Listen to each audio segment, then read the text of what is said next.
ফিলিস্তিন।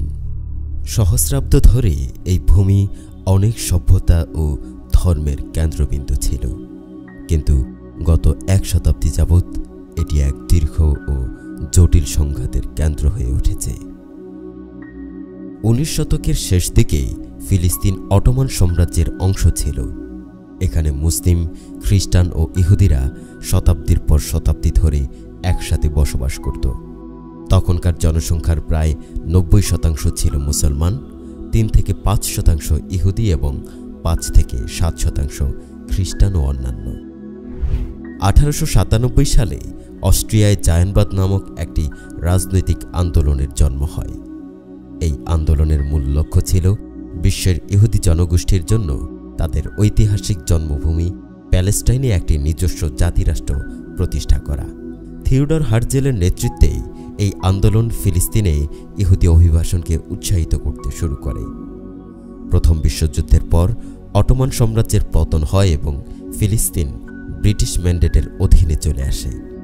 ব্রিটিশরা একই সাথে ইহুদিদের ফিলিস্তিনে একটি রাষ্ট্র গঠনের এবং আরব মুসলিমদের স্বাধীন ফিলিস্তিনের প্রতিশ্রুতি দিয়েছিল। 1917 সালে ব্রিটিশ সরকার ইহুদিদের সাথে প্রতিশ্রুতি বাস্তবায়নের পক্ষে বেলফোর ঘোষণা করে, যেখানে ইহুদি জাতির জন্য প্যালেস্টাইনে একটি জাতীয় আবাসভূমি প্রতিষ্ঠার কথা উল্লেখ করা হয়। অপরদিকে আরব মুসলিমদের স্বাধীনতা তো দূরের কথা, উপরন্তু ইহুদিদের পক্ষে বেলফোর ঘোষণায় সারা পৃথিবী থেকে ইহুদিরা প্যালেস্টাইনে এসে আবাস করতে শুরু করে। ধীরে ধীরে 3 থেকে 5% ইহুদিদের সংখ্যা বাড়তে থাকে। বেলফোর ঘোষণা ফিলিস্তিনি আরবদের মধ্যে তীব্র অসন্তোষ সৃষ্টি করে। তারা বুঝতে পারে তাদের ভূমির ওপর একটি বহিরাগত শক্তির হস্তক্ষেপ শুরু হচ্ছে। এখান থেকেই আরব ও ইহুদিদের মাঝে সংঘর্ষ শুরু হয়। ব্রিটিশদের সহযোগিতায় 30 বছরে ইউরোপের প্রায় 6 লাখ ইহুদি অনুপ্রবেশ করে ফিলিস্তিনে। ইহুদিদের কিছু গোপন সন্ত্রাসী সংগঠন গঠন করা হয়েছিল ফিলিস্তিনি জনগণের বাড়িঘর ও ক্ষেতখামার দখল করে তাদেরকে বিতাড়িত করতে। দ্বিতীয় বিশ্বযুদ্ধের পর ব্রিটিশরা ফিলিস্তিন ও ইহুদিদের ক্রমাগত সংঘর্ষের কোনো সমাধান না করেই জাতিসংঘের হাতে ছেড়ে দিয়ে সেখান থেকে কেটে পড়ে। 1947 সালে জাতিসংঘ ফিলিস্তিনকে আরব ও ইহুদি রাষ্ট্র এই দুটি অংশে বিভক্ত করার প্রস্তাব করে। প্রস্তাবে মোট জনসংখ্যার 33% হওয়া সত্ত্বেও উড়ে এসে জুড়ে বসা ইহুদিদেরকে ফিলিস্তিন ভূখণ্ডের 55% দিয়ে দেওয়া হয়। অন্যদিকে ফিলিস্তিনের মূল বাসিন্দারা জনসংখ্যায় বেশি হওয়া সত্ত্বেও তাদেরকে নিজেদের মাতৃভূমির মাত্র 43% দেওয়া হয়।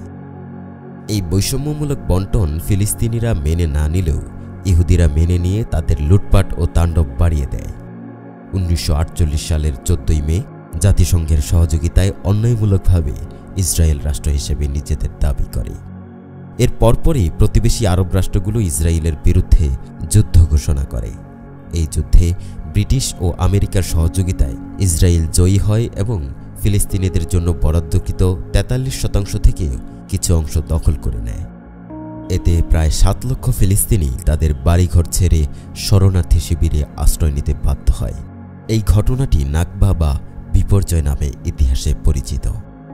1967 সালে ইসরায়েল ও তার প্রতিবেশী আরব রাষ্ট্রগুলোর মধ্যে আরেকটি যুদ্ধ হয়, যা 6 দিনের যুদ্ধ নামে পরিচিত।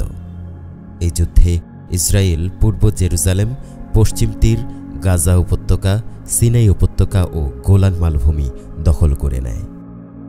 1960 ও 1970-এর দশকে ফিলিস্তিনি মুক্তি সংস্থা পিএলও ইয়াসির আরাফাতের নেতৃত্বে ইসরায়েলের বিরুদ্ধে সশস্ত্র সংগ্রাম শুরু করে, কিন্তু তাদের কার্যক্রম খুব একটা জোরালো ছিল না। অনেক ফিলিস্তিনিদের মাঝে ধারণা তৈরি হয় পিএলও খুবই নমনীয় সংগঠন, তাই একদল ফিলিস্তিনি হামাস নামে একটি সশস্ত্র সংগঠন তৈরি করে। 1987 সালে শুরু হয় প্রথম ইন্তিফাদা, একটি গণপ্রতিরোধ আন্দোলন। রাস্তায় নামে হাজারো ফিলিস্তিনি, পাথর ছোড়ে সশস্ত্র সেনার দিকে। এই প্রতিরোধ বিশ্বকে নতুন করে তাকিয়ে দেখতে বাধ্য করে। এই ইন্তিফাদায় নিহত হয় 1071 জন ফিলিস্তিনি এবং আহত হয় 13,000-এরও বেশি। 1988 সালের 15 নভেম্বর পিএলওর নেতা ইয়াসির আরাফাত ফিলিস্তিনের স্বাধীনতা ঘোষণা করে। এখনো পর্যন্ত 147টি রাষ্ট্র ফিলিস্তিনকে একটি স্বাধীন রাষ্ট্র হিসেবে স্বীকৃতি দিয়েছে। 1993 সালে অসলো চুক্তির মাধ্যমে দেখা দেয় এক নতুন সম্ভাবনা। ইসরায়েল ও পিএলও প্রথমবার একে অপরকে স্বীকৃতি দেয়। গঠিত হয় ফিলিস্তিনি কর্তৃপক্ষ। মনে হয়েছিল এবার হয়তো শান্তির সূচনা হবে, কিন্তু সেই আশাও দীর্ঘস্থায়ী হয়নি। 2000 সালে শুরু হয় দ্বিতীয় ইন্তিফাদা, আরও ভয়ঙ্কর, আরও রক্তাক্ত। আত্মঘাতী বোমা হামলা ও ইসরায়েলের কঠোর সামরিক অভিযান এই সংঘাতকে আরও জটিল করে তোলে। এই সময়কালে প্রায় 4300 ফিলিস্তিনি নিহত ও 50,000-এরও বেশি ফিলিস্তিনি আহত হয়। 2005 সালে হামাস এবং পিএলওর রাজনৈতিক সংগঠন ফাতাহ এর মাঝে উত্তেজনা শুরু হয়।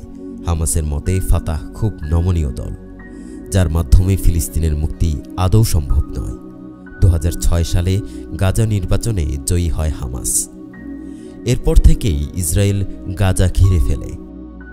শুরু হয় অবরোধ, মানবিক সংকট এবং বারবার রকেট ও বিমান হামলা।